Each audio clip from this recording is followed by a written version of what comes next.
आप सही भक्तों को राधे राधे। तो आज हम सही भक्तों के लिए इस वीडियो के माध्यम से, इस चैनल के माध्यम से कर्जा से मुक्ति होने के लिए एक महा उपाय आपको बताएंगे। यदि आप दिन प्रतिदिन कर्जा में डूबते चले जा रहे हैं, आपका संपूर्ण जीवन तहस नहस हो चुका है, घर में खाने के लिए दाने भी नहीं बचे, दर दर की ठोकरें खा रहे हैं, आप रोड पर आ चुके हैं, कभी किसी से पैसा मांगते हैं, कभी किसी से पैसा मांगते हैं, और इस समय पर तो आपकी ऐसी स्थिति हो गई है कि मांगने पर भी कोई भी आपको पैसा नहीं दे रहा। अनेकों भगत सियानों के आपने दिन रात चक्कर काट लिए, अनेकों तांत्रिकों के आपने दिन रात चक्कर काट लिए, अनेकों प्रकार के आपने तंत्र मंत्र ओने टोटके कर लिए, लेकिन कोई भी सफलता आपको हासिल नहीं हो पाई। ज्योतिषियों के पास भी गए, अपने हस्तरेखाएं दिखाई, अपनी जन्म कुंडली दिखाई, उनके द्वारा ग्रह संबंधित आपने पूजा पाठ भी कराए, उनके उपाय भी किए, लेकिन फिर भी आपको लाभ नहीं मिला। ग्रहों से संबंधित आपने नग भी धारण किए हुए हैं, लेकिन फिर भी आपके धन में वृद्धि नहीं हो पा रही, आप कर्जे से मुक्त नहीं हो पा रहे। तो ऐसे में आपको क्या करना है? मात्र केवल आपने अपने घर के मंदिर में बदलाव करना है। कोई भी तंत्र मंत्र नहीं करना, कोई भी ओना टोटका नहीं करना, कहीं भी जाना नहीं है, किसी प्रकार का कोई भी खर्चा नहीं करना है। फ्री का उपाय है, बगैर तंत्र मंत्र ओने टोटके का उपाय है। कोई भी पूजा पाठ आपको नहीं करना है, मात्र आप अपने घर के मंदिर को बदलाव कर दीजिए।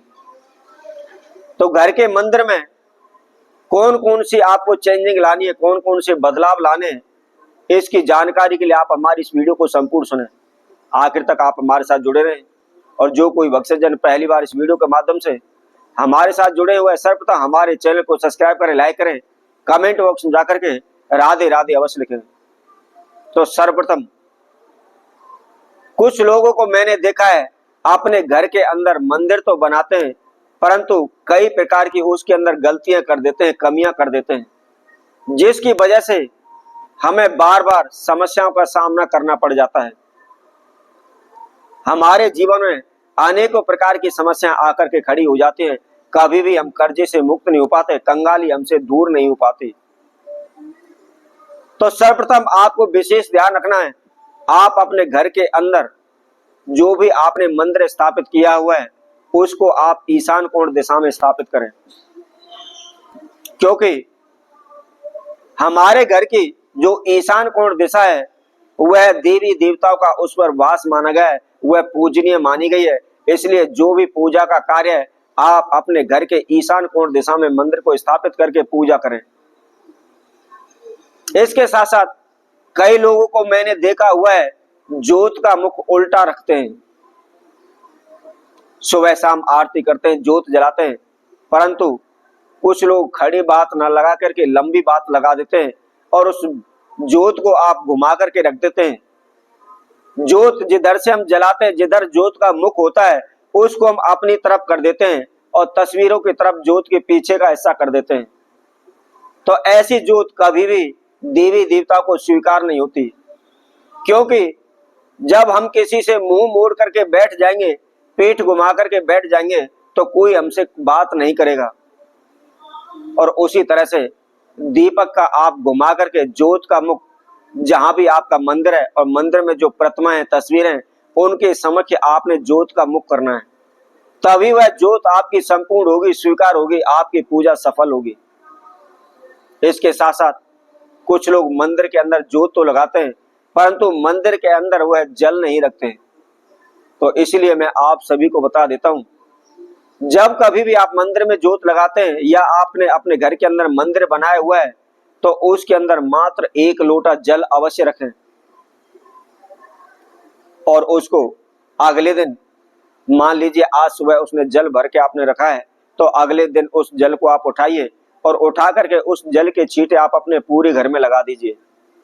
जल बच भी जाता है तो आप सूर्य देव को दे दीजिए या किसी पौधे में डाल दीजिए। ये ध्यान रखें, नाली में या इधर उधर दाएं बाएं उस जल को आप ना फेंकें, क्योंकि मंदिर में रखा हुआ जल एक तरह से अमृत बन जाता है, गंगा जल बन जाता है, और उसका छिड़काव हम अपने घर में करते हैं तो सभी रोग व्याधि कष्ट बीमारियां दूर हो जाती हैं। इसके साथ साथ आपको छोटा सा एक बदलाव और करना है। वह कौन सा है कि कभी भी आपने अपने घर के मंदिर के अंदर माचिस नहीं रखनी है, क्योंकि मैं आप सभी को बता देता हूं, माचिस एक ज्वलनशील पदार्थ है, उससे अग्नि उत्पन्न होती है, और जब अग्नि हमारे ईशान कोण दिशा में होती है, हमारे मंदिर के अंदर होती है, तो कभी भी हमारे घर में सुख शांति नहीं रहती, हमेशा उच्चाटन रहती है, हमेशा भाग दौड़ रहती है, हमारे घर में धन लक्ष्मी का ठहराव नहीं होता, हमारे घर में धन लक्ष्मी चलायमान हो जाती है, आती रहती है, जाती रहती है, जिसके कारण हमारे बरकत नहीं हो पाती, कर्जे से मुक्ति नहीं मिल पाती। इसके साथ साथ जो माचिस हम रखते हैं, माचिस की जो तीली होती है, और तीली के अंदर राहु का वास माना गया है, तो इसलिए हम अपने घर के अंदर ईशान कोण में पूजनीय स्थान पर यदि हम राहु का वास बना देते हैं, राहु को बैठा देते हैं, तो उस घर से कभी भी कष्ट, रोग, बीमारी, दरिद्रता, कंगाली दूर नहीं होती। तो इसलिए कभी भी मंदिर के अंदर माचिस को आपने नहीं रखना चाहिए। इसके साथ साथ कुछ लोगों को मैंने देखा है, अपने माता पिता की तस्वीर, अपने बड़े बुजुर्गों, पूर्वजों की तस्वीर वह मंदिर में लगा देते हैं। तो मैं आप सभी से कहूंगा, यदि आपने भी इस प्रकार की गलती की हुई है, तो शीघ्र ही आप उनको वहां से तस्वीरों को हटा दीजिए, अन्यथा भारी संकटों में आप आ जाएंगे। कभी भी आपके जीवन से कंगाली, गरीबी कभी भी दूर नहीं हो पाएगी, रोग, बीमारी आपके घर से कभी भी निकल नहीं पाएगी। तो यदि मात्र आप इन छोटे से बदलावों को आप अपने घर के मंदिर के अंदर कर देते हैं, तो शीघ्र ही आप धनवान हो जाएंगे, माला माल हो जाएंगे, कभी भी आपके जीवन में धन की कमी नहीं होगी। तो इसी तरह आप भक्तों के लिए और नए उपाय के साथ, नई वीडियो के साथ पुनः उपस्थित होंगे। तब तक के लिए सभी भक्तों को राधे राधे।